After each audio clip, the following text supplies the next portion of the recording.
that, we want to pass along a little breaking news coming in out of the state of Massachusetts in the Karen Reed case.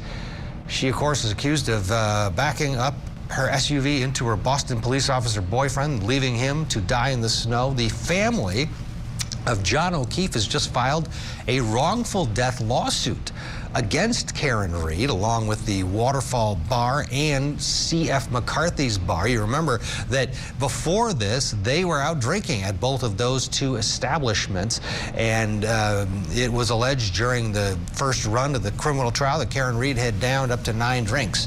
This comes after the ruling on Friday by the judge in her murder case that she can be retried on all 3 charges. The defense wanted to get rid of those top charges, the top one especially, but the top 2 that they claim the jury actually did come to a decision on, but Judge Beverly Cannoni sided with the state. So here's where we stand. Her new trial set for January of next year. That's where it is now. Likely, the defense is going to appeal that ruling by Judge Cannoni in terms of those top 2 charges. So that may get pushed.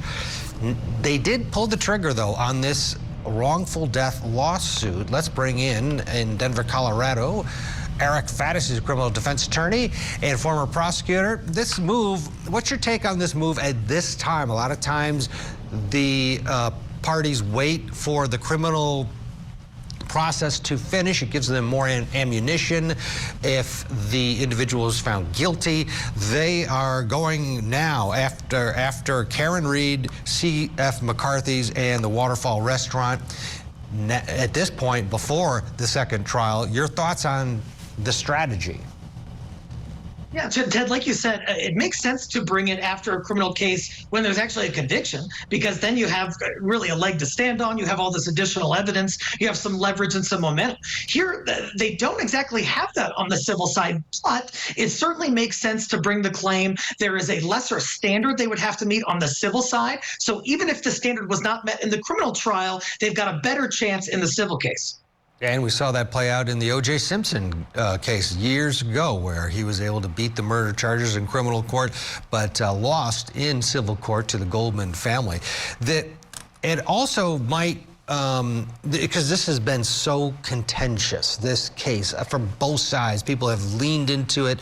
And by filing this, will this give the court of public opinion more ammunition, maybe, as the civil side of this track starts to push through? Because to your point, it's a different burden, but also there's going to be different discovery that will likely come in and be honed in on. Your thoughts on that, how it'll change the complexity of the area there up in Massachusetts, and frankly, the country, who's been following every moment of this case? Yeah, I think there are a number of ways that it could change things. So one is on the civil side, you get opportunities to gather information that you don't always get on the criminal side.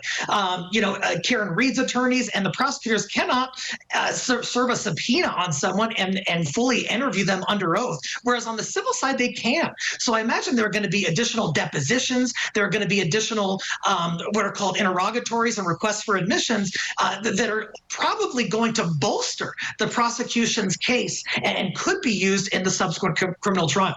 And so this civil action can actually produce potential discovery that we could see in January or some point next year, just by the process itself. Like if she's deposed, if the bartender at the Waterfall or C.F. McCarthy, more information that then could likely come in, right, by the state. The Commonwealth would then have the green light.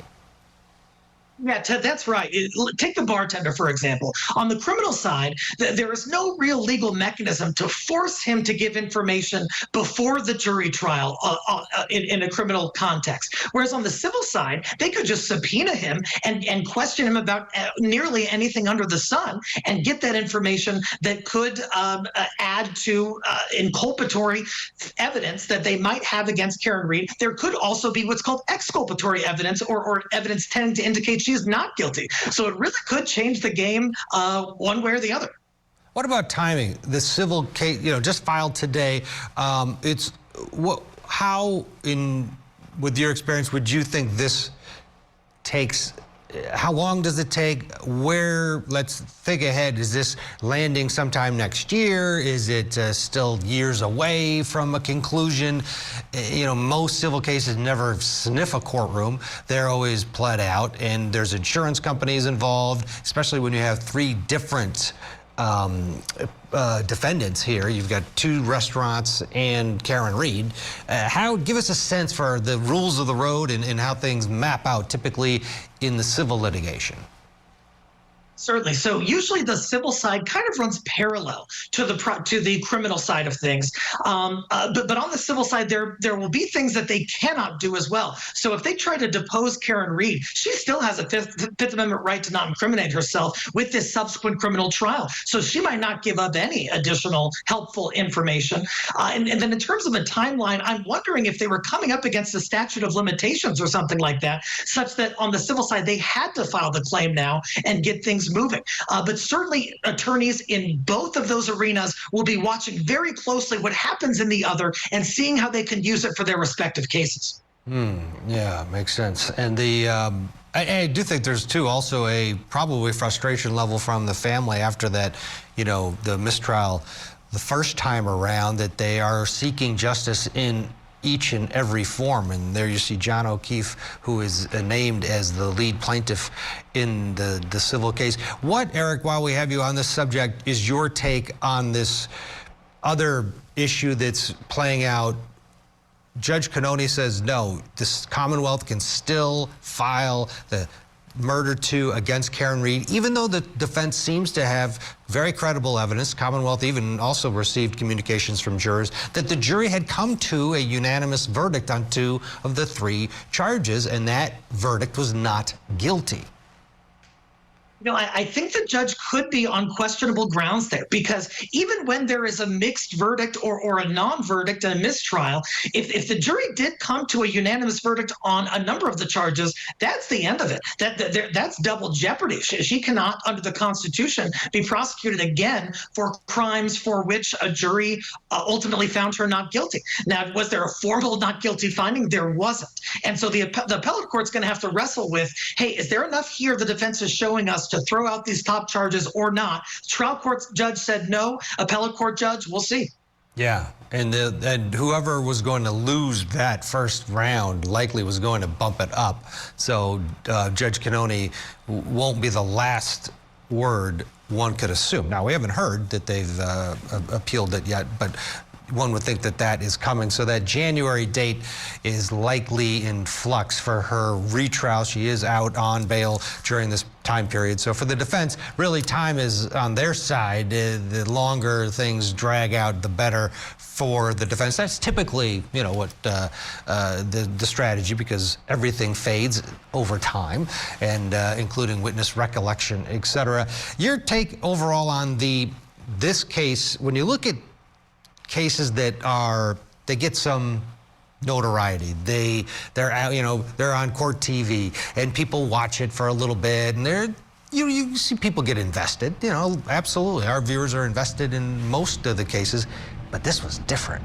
This was different for so many reasons. The investment level is off the charts. You bring up Karen Reed and you're going to have 2 different opinions with the exact same evidence, and people see it differently. What is it about this case, Eric, in your opinion, of why a civil trial a civil case has been filed? That's breaking news on court TV. Why? Because people are interested in Karen Reed. Yeah, I hear you. And the case has been very polarizing, no question about it. I think there's a lot of societal pressure on both sides now because it's such a well-known case. The police are saying, hey, we've got another shot at this. We've got to take it because everyone's watching us. And whereas Karen Reed's supporters are saying they're really going to go after her again after they essentially didn't win the first time. That's ludicrous. And so I think that, part of it comes down to perhaps the state overcharged it a little bit, perhaps a mistake mistake was made on Karen Reed's behalf, and perhaps that there's some stuff going on behind the scenes. So it's got so many moving parts: corruption, death, police departments, and I think that has really captivated really all of America who's watching this case. Yeah, it is a fascinating case, and that's an understatement. So again, the breaking news at this hour: there has been a civil case filed against Karen Reed, also against C.F. McCarthy's in the Waterfall, those two restaurants where Karen Reed and John O'Keefe were drinking, and the O'Keefe family is filed a lawsuit against Karen Reed. Her trial date on the criminal side still set for January. We'll see what transpires as we continue to monitor that case.